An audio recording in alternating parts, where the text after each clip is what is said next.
कार्यकर्ता सम्मेलन है जो प्रखंड लेवल पे हम ऑर्गेनाइज कर रहे हैं। जन स्वराज पार्टी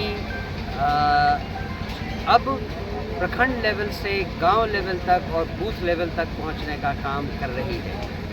उसी के तहत ये भी काम है कि जो ज्ञापन हम माननीय राज्यपाल को 11 जुलाई को देना चाह रहे हैं, उस ज्ञापन पर जो हम बिहार से 1 करोड़ लोगों का हस्ताक्षर इकट्ठा करना चाहते हैं, उसके लिए लोगों को जागरूक करना और उनको बताना कि हम किस लिए ये काम कर रहे हैं। इसके लिए ये कार्यकर्ता सम्मेलन और आम सभा बुलाई गई। शहर हरलाखी आप आए हुए हैं। हरलाखी की जो स्थिति है अभी की, चाहे वो सड़क की बात हो चाहे शिक्षा की बात हो, काफ़ी दूर तक है। क्या कुछ स्थिति कहिएगा? क्या विकास कर पाई है यहाँ की जो विधायक है, विकास हो पाया है? नहीं सुन रहे हैं। हाँ, नहीं, आपने जो कहा, जो विधायक यहाँ हैं या जो भी पार्टी यहाँ शासन कर चुकी है, अगर उनके पास कोई तरीका होता, कोई स्कीम होती, कोई सोच होती कि बिहार में जो ये गरीबी पिछले 40 सालों से व्याप्त है, सब लोगों की ज़िंदगी बदल नहीं रही है, कैसे बदला जाए, अगर उनके पास कोई सोच होती तो वो ज़रूर करते। लेकिन न तो आपकी ज़िंदगी बदली, ना बच्चों के लिए स्कूल बदला, ना बच्चों के लिए रोज़गार आया। क्या हो रहा है ये सवाल अगर यहाँ के विधायक कर पाते, पूछ पाते या उसके बारे में कुछ कर पाते तो ज़रूर करते। लेकिन चूंकि कुछ नहीं किया है, इसीलिए हम ये सवाल करते हैं और आप सब से कहते हैं कि यही सवाल कीजिए उन सब से जो आप पर शासन कर चुके हैं। अगर उनसे जवाब नहीं मिलता है तो किसी और जगह जवाब ढूंढिए, और जो अलग जगह है, जो आपके पास विकल्प है, वो है जन स्वराज। एक बार जन स्वराज को ट्राई तो करके देखिए, एक मौका तो देकर देखिए।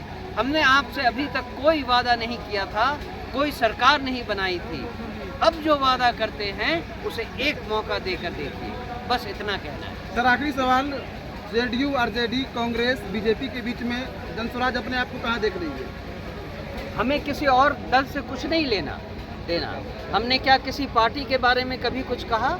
हम केवल आपसे कहते हैं कि क्या आप अपने लिए जो सही सवाल है वो किसी भी दल से आपने पूछा, चाहे वो बीजेपी हो, कांग्रेस हो, आरजेडी हो, लालू यादव हो, आपने किसी भी दल या दल के नेता से सही सवाल पूछा है? मैं आपसे पूछता हूँ, जन स्वराज जनता से पूछती है।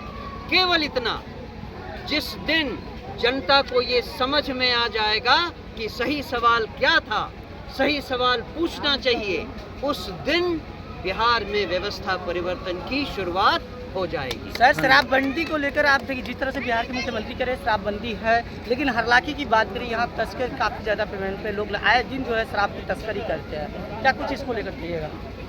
कई बातें हैं जो कई बार कही जा चुकी हैं। शराबबंदी कागजों में है, शराबबंदी लागू नहीं है, क्योंकि शराब दिन दहाड़े कहीं भी मिलता है। एक तो ये जिसके कारण इतना ज़्यादा भ्रष्टाचार बढ़ गया है, इतने सारे पुलिस के लोग, इतने सारे कस्टम के लोग करोड़ों का घर बनवा रहे हैं उसी भ्रष्टाचार के पैसे से। और उसका दूसरा भाग ये है जो आपके सामने दिखाई दिया, जो युवा अभी आपके पास नशा करके आया है, वो सूखा नशा करके आया है। बिहार में सूखा नशा बढ़ता जा रहा है। जैसा आपने उड़ता पंजाब देखा, वैसे ही 2 सालों में उड़ता बिहार हो जाएगा। तो एक तो ये, दूसरी बात, अगर शराबबंदी इतनी ही अच्छी चीज़ है तो बिहार से बाहर के राज्यों में क्यों नहीं लागू है?